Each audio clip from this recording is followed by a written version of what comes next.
साथियों, सत्यमेव जयते। साथियों आज अपने बात करने वाले हैं समाज में बहुत ही निंदा का विषय रही वर्ण व्यवस्था और जाति व्यवस्था के बारे में। अपने बात करेंगे आज वर्ण व्यवस्था, जाति व्यवस्था कैसे बनी और उसकी अच्छाइयाँ क्या थी, उसमें विकृति क्यों और कैसे आई, और उसके बाद अंग्रेज़ों के आने के बाद में नई वर्ण व्यवस्था समाज में कैसे आई और अब उसमें भी विकृति कैसे आने लगी है।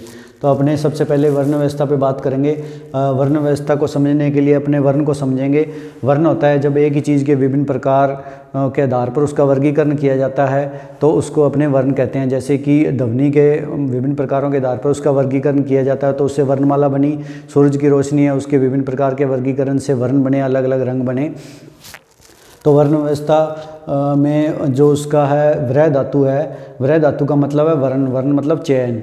तो चयन के हिसाब से उसको विभिन्न वर्णों में दिया जाता था मनुष्य को।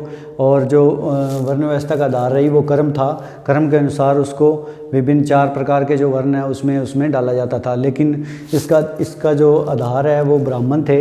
ब्राह्मणों को शिक्षा, न्याय और वर्गीकरण का अधिकार दिया गया था। वो मनुष्य की आंतरिक प्रेरणा, उसके ज्ञान, उसके कर्म को देखकर मनुष्यों को विभिन्न क्षेत्रों में या विभिन्न वर्णों में उसको भेजते थे।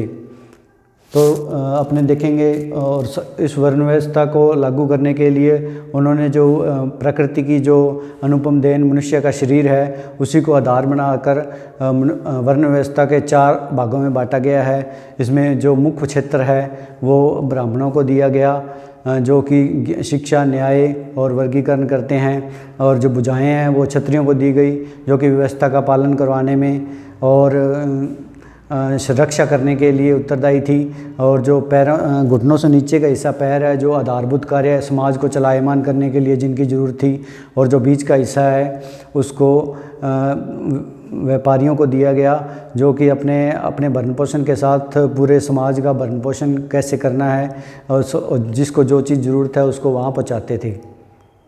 तो अपने देखेंगे तो ब्राह्मण है वो मुख्य क्षेत्र थे शिक्षा और न्याय वर्गीकरण कार्य है उसका। क्षत्रिय है जो व्यवस्था का संचालन और रक्षा का कार्य था उसका।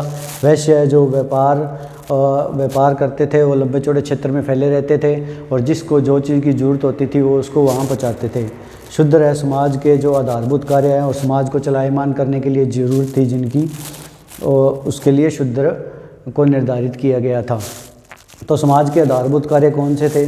समाज के जो आधारभूत कार्य अपने विद्वानों ने देखे समाज को चलाने के लिए कौन से आधारभूत कार्य चाहिए, तो उसके आधार पर उन्होंने विभिन्न प्रकार की जातियां बना दी और हर जाति का समान महत्वपूर्ण योगदान है समाज के अंदर।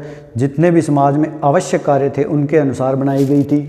इसलिए इनका जैसे कि कुछ जातियों को मैं नाम लेना चाहूँगा। कुम्हार जो कि घड़ा बनाते थे, सुनार जो सोने का काम करते थे, रेवाड़ी जो कि ऊँटों का पालन करते थे, और लोहार जो लोहे का काम करते थे। तो इस प्रकार विभिन्न कार्यों के लिए अलग अलग जातियाँ बना दी गई जो किसी विशेष कार्य के तरीके का संरक्षण करती थी और संवर्धन भी करती थी। और ये जो जातियाँ बनाएगी ये कर्म पे आधारित थी। इसमें क्या है, किसी भी व्यक्ति को मतलब जन्म उसमें रहना जरूरी नहीं था। अगर कोई व्यक्ति अपना कर्म दूसरा पसंद था तो वह दूसरी जाति में जा सकता था। और ये जो जातियाँ बनाई गई थी ये पर्यावरण संतुलन को देखकर बनाई गई थी। इसमें जो वनस्पतिक और जो जैविक संसाधन थे उनका मतलब मैक्सिमम प्रयोग किया गया। और उनका जैसे कि पशुओं की खाल से ढोल तक बनाए जाते, जूती बनाई जाती थी, उनकी हड्डियों का प्रयोग किया जाता था। और ऐसा भी प्रावधान किया ताकि पर्यावरण को कोई नुकसान ना पहुंचे और पर्यावरण में प्रदूषण ना हो। इस चीज़ का खास ध्यान रखते हुए सभी जातियों का निर्माण किया गया था। यहाँ तक कि सांप को मारने की बजाय उसको पकड़ना कैसे है, इसलिए कालबेलिया जाति बनाएगी, अलग अलग जातियाँ बनाएगी विशेष कार्यों के लिए। तो हर जाति का समान योगदान है समाज में, तो हर जाति सम्मान की अधिकारी है। तो ये जातियाँ समाज में विभिन्न कार्य करती हैं। लेकिन अब देखेंगे अपने इस जो वर्ण व्यवस्था थी ये इतनी वर्गीकरण इतना हिसाब से किया गया, लेकिन इसमें विकृति आई क्यों? विकृति आई क्योंकि इस जो व्यवस्था का आधार ब्राह्मण थे जिनका मुख्य कार्य शिक्षा, न्याय और वर्गीकरण था, उनके लिए समाज में हालांकि बहुत अच्छी व्यवस्था की गई थी। उनके लिए भिक्षा का प्रावधान किया गया था ताकि उनको किसी पे डिपेंड भी ना रहना पड़े और वो कम से कम मतलब सोर्स में भी अपना जीवन यापन कर सकें, ऐसे प्रावधान किए गए थे। लेकिन कुछ कारणों से जो इसका व्यवस्था का आधार ब्राह्मण थे वो कमज़ोर हो गए, भ्रमित हो गए, भौतिकवाद में आ गए, या फिर क्षत्रियों या फिर व्यापारियों के प्रभाव में आने के बाद इस व्यवस्था में विकृति आनी शुरू हुई। और इस व्यवस्था का जो आधार है वो कर्म ना होकर जन्म हो गया, जिससे कि समाज में विकृति आने लग गई। समाज में क्षत्रियों, व्यापारियों और ब्राह्मणों का प्रभाव बढ़ गया। इन्होंने जो आधारभूत कार्य करने वाले थे, इन लोगों को अपना शोषण करना शुरू कर दिया, इन लोगों को अपना दास बना लिया और शोषण जारी रहा।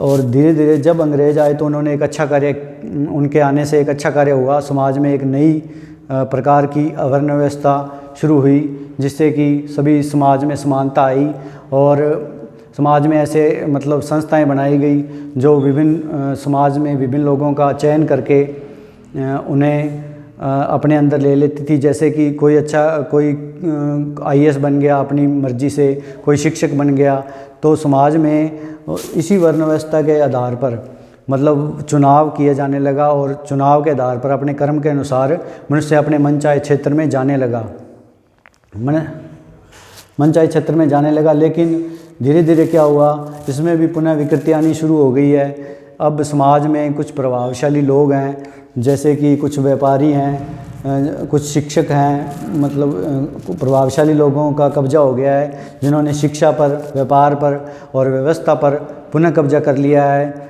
जिससे कि जो आधारभूत कार्य करने वाले हैं उनका शोषण फिर से जारी हो गया है। तो साथियों, अगर आपको ये अच्छा लगे तो आप इसको लाइक कीजिए। अगर आप दोस्तों के साथ साझा करना चाहते हैं तो शेयर करिए, और सेव करना चाहते हैं तो डाउनलोड कर लीजिए, और अपने कमेंट मेरे को नीचे ज़रूर दीजिए।